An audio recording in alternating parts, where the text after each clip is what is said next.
Hola chicos, ¿cómo están? Les comento que estoy en la hora exacta para dar la clase, son las 4 de la tarde, pero veo que no se han podido conectar y yo lo comprendo totalmente. Porque aunque los cortes han disminuido un poco esta semana, al parecer sigue habiendo muchos. Yo, por ejemplo, recién me vino la luz, por eso recién pude dar esta clase. Las demás clases con los otros cursos no la pude dar. Pero bueno, nuestro tema del día de hoy es derechos, origen y evolución histórica en el polis. A ver.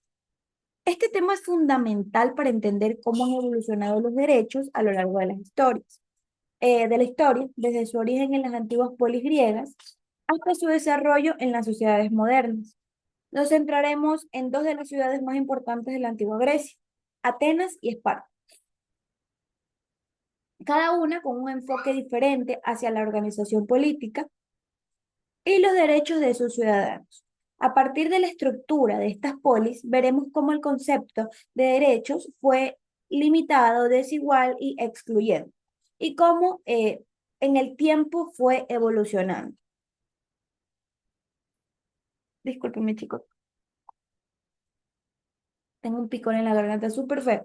Ya les dije que Sumi siempre va a estar enfermo. Pero bueno, las polis griegas fueron ciudades-estados, aunque compartían una lengua, una cultura y una religión, tenían estructuras sociales y políticas muy diferentes. Entre las más relevantes se destacan Atenas y Esparta. Esparta, dos modelos de organización política que reflejan visiones distintas sobre los derechos y la participación de los individuos. En Atenas, la estratificación social se basaba en una división muy marcada entre los ciudadanos, que eran quienes tenían los derechos plenos, y los no ciudadanos, que eran los esclavos, y los metecos, que eran los extranjeros residentes. Los ciudadanos atenienses principalmente eran varones libres, gozaban de derechos políticos, sociales y culturales. Podían participar en la política mediante la democracia directa, podían educarse en las artes, las ciencias, la filosofía y disfrutar de una vida de cultura activa. Sin embargo, estaba limitada a los hombres nacidos de padres atenienses, lo que significaba que la mayoría de la población, incluyendo a las mujeres y a los esclavos, estaban excluidas de los derechos políticos. Las mujeres en Atenas, por ejemplo, no podían participar en la política ni asistir a las asambleas. Su papel se limitaba al hogar. Por otro lado, Esparta, tenía una estructura un poquito más militarizada. El objetivo principal de la sociedad espartana era la preparación para la guerra y la protección del Estado. En Esparta, tanto hombres como mujeres disfrutaban de un tipo de educación similar, o sea, era parecido, centrada en la formación física del cuerpo y en las artes de la guerra, lo que les permitía participar en la defensa del Estado. A diferencia de Atenas, las mujeres espartanas tenían más derechos que en otras partes de Grecia.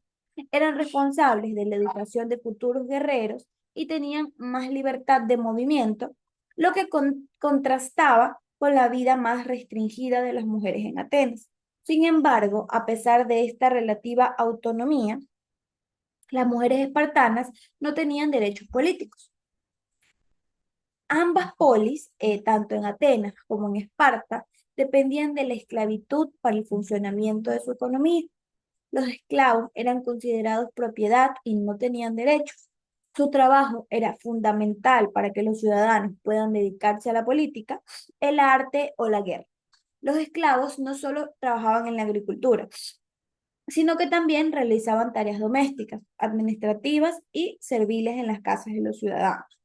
Este sistema esclavista representaba una gran contradicción. Mientras que una pequeña élite gozaba de derechos y privilegios, la gran mayoría de la población, incluyendo los esclavos, no tenía acceso a ningún tipo de derecho. Esta exclusión de derechos fue un rasgo muy característico de muchas sociedades antiguas y limitó muchísimo las posibilidades de que los derechos humanos fueran pues universales. A lo largo de la historia, las ideas sobre los derechos humanos han evolucionado mucho y se han expandido en las polis griegas. La idea de los derechos estaba muy limitada en una pequeña parte de la población. Sin embargo, con el tiempo surgieron movimientos que cuestionaron mucho esta desigualdad y defendieron la ampliación de los derechos a todas las personas. Un primer avance muy importante en la historia de los derechos se dio en el imperio de Aquemídas. Vamos a ver, chicos.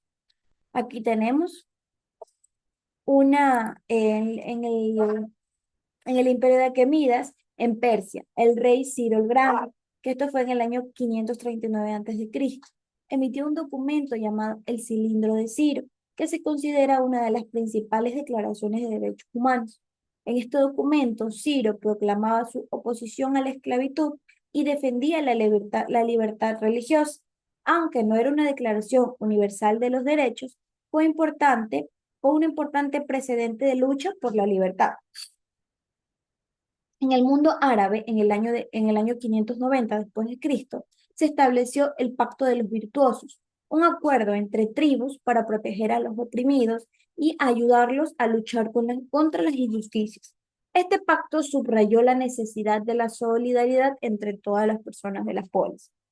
La Carta Magna en 1215, esto fue en Europa, que fue otro hito muy importante por los derechos de las personas, fue la Carta Magna, que pasó en Inglaterra, un acuerdo entre nobles y el rey Juan sin tierra.